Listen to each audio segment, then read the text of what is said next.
नमस्कार मित्रगणों, जैसा कि आपको ज्ञात है कि 22 जुलाई को सावन माह स्टार्ट होने वाला है और भगवान शिव तुरंत और तत्काल प्रसन्न होने वाले देवता हैं, इसलिए उन्हें आशुतोष कहा जाता है। आइए जानते हैं भगवान शिव को प्रिय 10 ऐसी सामग्री जो अर्पित करने से भोलेनाथ हर कामना पूरी करते हैं। आइए जानते हैं कौन सी है वो सामग्री। नंबर 1, जल। सारी समस्या का हल, 1 लोटा जल। जल, शिव पुराण में कहा गया है कि भगवान शिव ही स्वयं जल हैं। शिव पर जल चढ़ाने का महत्व भी समुद्र मंथन की कथा से जुड़ा है। अग्नि के समान विष पीने के बाद शिव का कंठ एकदम नीला पड़ गया था। विष की उष्णता का शांत करने के लिए, शिव को शीतलता प्रदान करने के लिए समस्त देवी देवताओं ने उन्हें जल अर्पित किया। इसलिए शिव पूजा में जल का विशेष महत्व है। नंबर 2, बिल्व पत्र। भगवान के 3 नेत्रों का प्रतीक है बिल्व पत्र, अतः 3 पत्तियों वाला बिल्व पत्र शिवजी को अत्यंत प्रिय है। प्रभु आशुतोष के पूजन में अभिषेक व बिल्व पत्र का प्रथम स्थान है। ऋषियों ने कहा कि बिल्व पत्र भोले भंडारी को चढ़ाना एवं 1 करोड़ कन्याओं के कन्यादान का फल एक समान है। भगवान के 3 नेत्रों का प्रतीक है बिल्व पत्र। नंबर 3, आंकड़ा। शास्त्रों में मुताबिक शिव पूजा में 1 आंकड़े का फूल चढ़ाना सोने के दान के बराबर फल देता है। नंबर 4, कपूर। भगवान शिव का प्रिय मंत्र है कर्पूर गौरम करुणावतारम, यानी जो कपूर के समान उज्जवल है। कपूर की सुगंध वातावरण को शुद्ध और पवित्र बनाती है। भगवान भोलेनाथ को इस महक से प्यार है, अतः कपूर शिव पूजन में अनिवार्य है। नंबर 5, दूध।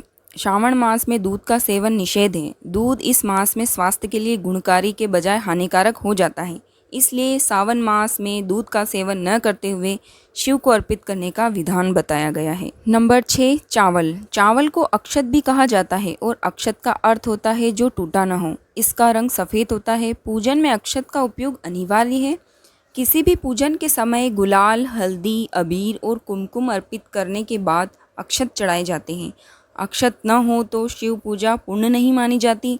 यहाँ तक कि पूजा में आवश्यक कोई सामग्री अनुपलब्ध हो तो उसके एवज में ही चावल चढ़ाए जाते हैं। चंदन। चंदन का संबंध शीतलता से है। भगवान शिव मस्तक पर चंदन का त्रिपुट लगाते हैं। चंदन का प्रयोग अक्सर हवन में किया जाता है और इसकी खुशबू से वातावरण और खिल जाता है। यदि शिव जी को चंदन चढ़ाया जाए तो इससे समाज में मान सम्मान यश बढ़ता है। भस्म। इसका अर्थ पवित्रता में छुपा है। वह पवित्रता जिसे भगवान शिव ने एक मृत व्यक्ति की जली हुई चिता में खोजा है, जिसे अपने तन पर लगाकर वे उस पवित्रता को सम्मान देते हैं। कहते हैं शरीर पर भस्म लगाकर भगवान शिव खुद को मृत आत्मा से जोड़ते हैं। उनके अनुसार मरने के बाद मृत व्यक्ति को जलाने के पश्चात बची हुई राख में उसके जीवन का कोई कण शेष नहीं रहता। ना उसके दुख, ना सुख, ना कोई बुराई और ना ही कोई अच्छाई बचती है। इसलिए वह राख पवित्र है।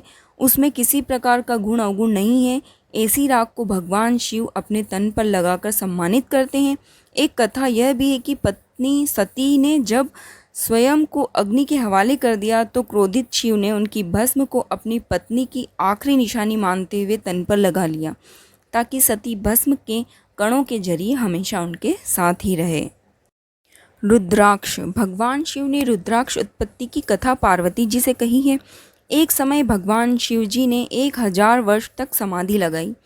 समाधि पूर्ण होने पर जब उनका मन बाहरी जगत में आया, तब जगत के कल्याण की कामना वाले महादेव ने अपनी आंख बंद की। तभी उनके नेत्र से जल की एक बूंद पृथ्वी पर गिरी। उन्हीं से रुद्राक्ष के वृक्ष उत्पन्न हुए और वे शिव की इच्छा से भक्तों के हित के लिए समग्र देश में फैल गए। उन वृक्षों पर जो फल लगे हैं वे ही रुद्राक्ष हैं। नमो नारायण। जय महादेव मित्रों।